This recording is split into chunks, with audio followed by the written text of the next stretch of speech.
majestic crayon. Gangland, all the facade that you can spray on. Killing birds with... Welcome back to another episode of the Marathon Mortgage Happy Hour. I believe this is episode number 22 now. Can you believe that? It's pretty crazy. Time has flown by, dude.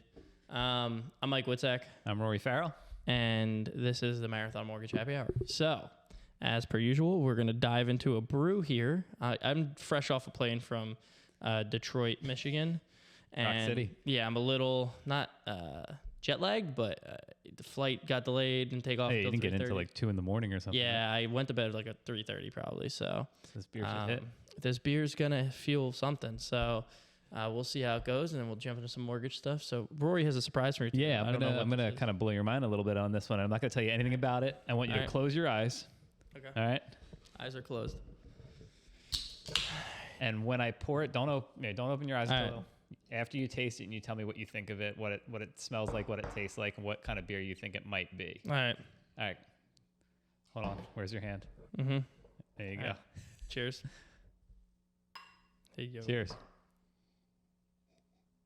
Wait, hold on. I didn't taste it yet, but hold on. This is gonna be a real test for you to see how much you've figured out over the past 22 episodes. Coffee or something. Okay, I like that. Good. It's like chocolatey or something. Man, you are nailing it right Yeah, now. hold on. Before you open your eyes. Oh, whoa. Hold on.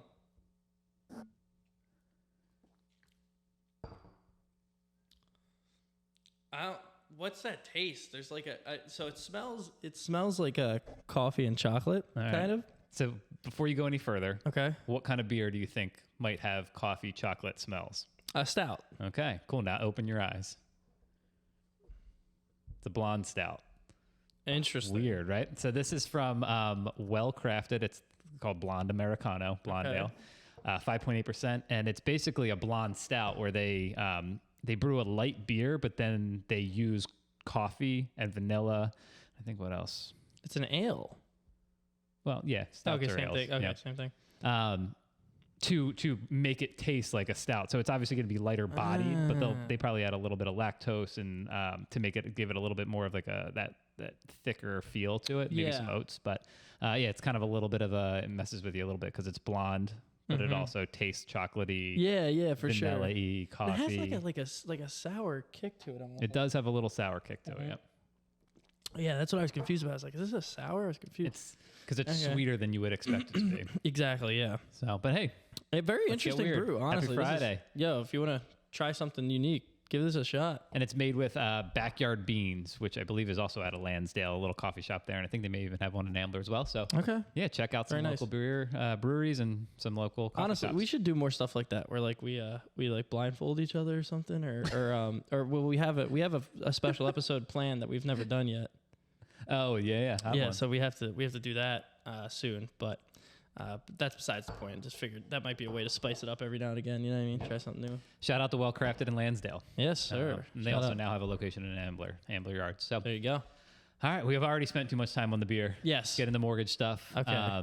I kind of brought up that we should talk about the Home Ready, Home Possible, affordable program. Yes. Not because it's new; it's been around for a long time, but the income limits have changed, and it's important to note that the program is largely or mostly based around having income under a certain area median income.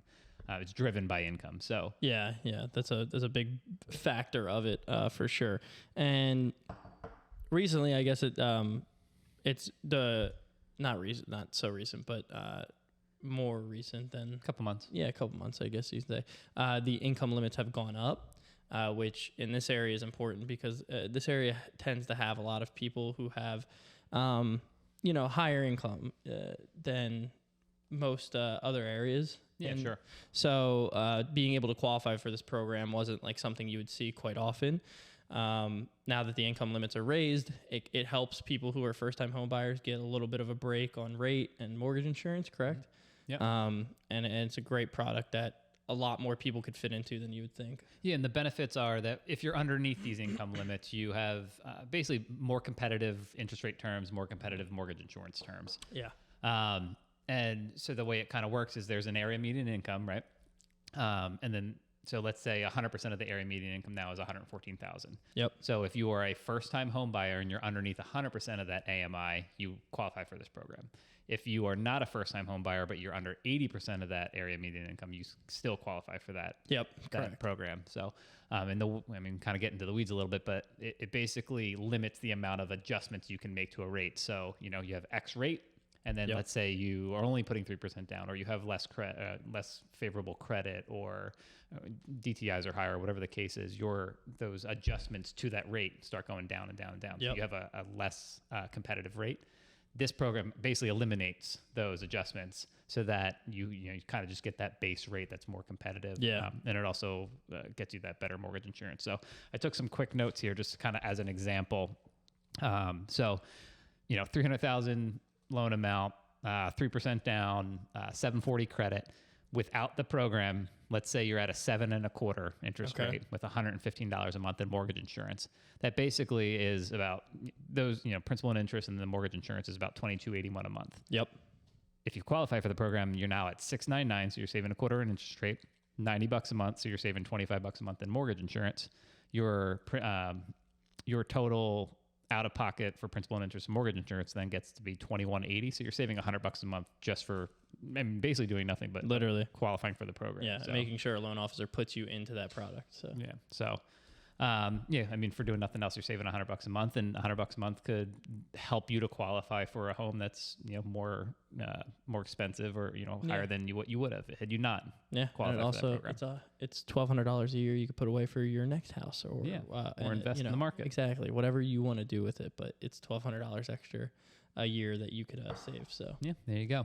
Hey yo. So just it's important to kind of think through those strategies and see what programs are out there for people. And it's not one of those ones that you hear that much about. Just kind of, if you're a first time home buyer, you're always asking about the PHFA, the grants, things like that. But you may not know that you're automatically qualified for this program based on the amount of money that you're making. Yeah. Also, Borrower Smart too. If you're Borrower Smart's another program that's Freddie Mac's version that actually you can get a small grant depending on where your income's at. So that's another thing that if you're talking to a loan officer or getting qualified, maybe bring that up. It's up to, you know that a little bit better than I am. Yeah, it's if you're under 50% of the area's median income, I believe it's $2,500. If it's 80 under 80, excuse me, it's $1,250. And if it's under 100, I believe it's $1,000 you could possibly qualify for. So free money. Yeah, that's it. I think not quote unquote free money, because there's a $99 like home buyers course you have to take, and then you get it credited.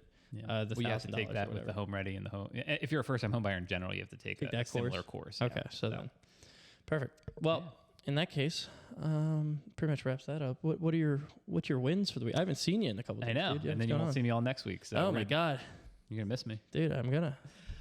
Win for the week was we got a house under contract this weekend. I was working on the pre-qual and updating numbers for them, and just being able to give people that update and that updated pre-qual and updated numbers on that specific property. In the moment, on the weekends when they're looking, it's nice to do because it kind of put them in a position to make an offer earlier than they would have. Yeah. And then what also happened is they made the offer, and then I reached out to the listing agent and got her on the phone and chatted with her for a while. Was able to kind of sing the praises of our client. Followed up with the email just to kind of summarize that again. Waited a couple days. We finally heard back. They got the offer accepted. And the realtor reached out to me and said, hey, there's obviously a lot of factors of why their offer got accepted. But one of the things that the listing agent specifically mentioned was you were the only lender that reached out, and that made a difference. Yeah. That's huge. We do that on it, assuming that we have contact with the listing agent. We do that on every deal. But it was nice to hear that it made a difference. Yeah, for sure. In this scenario. It really does too. And it's like when you get a call from a listing agent, you're able to, sometimes some of them got questions and they're blowing off questions. When you're able to answer them right back, it shows that there's a lot of confidence in this buyer, and you know the buyer and you're familiar with their file. Exactly. And you're a good loan officer, and that's what they really want to know is like, hey, did this person qualify this person correctly, or are they going to fall through? So that's huge, man. Yeah, that's great. And then the follow up to that was once they got under contract, we knew the actual numbers because they actually gave they offered an escalation, so we didn't know where the sales price was going to land. Yep. So essentially, once we knew where the sales price was able to land, we ran our automated underwriting system, and we got an appraisal waiver for them. So not only did we get the house under contract, I was able to call them and say, hey, got this great rate, got these great fees, and also, by the way, we're not going to be required to do an appraisal, so saved them another $500, $600, $700, and also took off the stress of, hey, is this home going to appraise? Because they offered over what was listed, so now they don't have to worry about that. There you go. So very nice. It was a good one. I had a boy. My win for the week would probably be, I mean, I don't want to brag too much or anything, but I was hanging out with a billionaire yesterday. Not a big deal, but no, my win for the week would probably be going to Detroit. I went out to UWM's success track that they have. It's like, kind of courses for loan officers, things you can learn. You could be around different LOs and kind of see what other people throughout the entire country are doing. And then you also get to visit UWM's campus, which is a literal college. It is ginormous. It's insane. If you don't know what UWM is, I suggest, just give it a quick Google search, maybe Google Matt Ishbia or UWM itself, but incredible program. It was very motivating being out there, honestly, and seeing everybody and what they're doing out there to improve. So very cool experience. And I think I did take away a lot of things from there. So. Yeah. From my understanding, UWM's the #1 servicer for loans in the country, right? Yeah. So, I mean, they obviously are doing something right. They're very technology driven. Yes. Big company, growing. Ginormous company. So, I mean, we're just, we're a small 5 or 6 broker agency here. So there's always more to learn, and there's always, we can't always be at the cutting edge of all this stuff. And it seems like they are. So yeah, they absolutely are. And they provide small people like us with that technology, which is great. So yeah, it was a very cool experience for sure. So.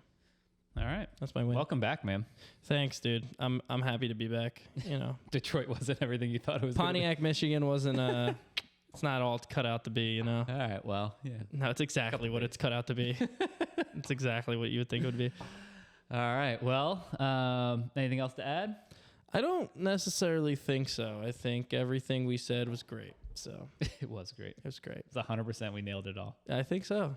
All right. Hopefully it's recording this time. Hey, yo. All right. Well, Blonde Americano from Well Crafted. Check them out. Check out Backyard Beans if it's the morning and you're looking for coffee. And we'll catch you next week.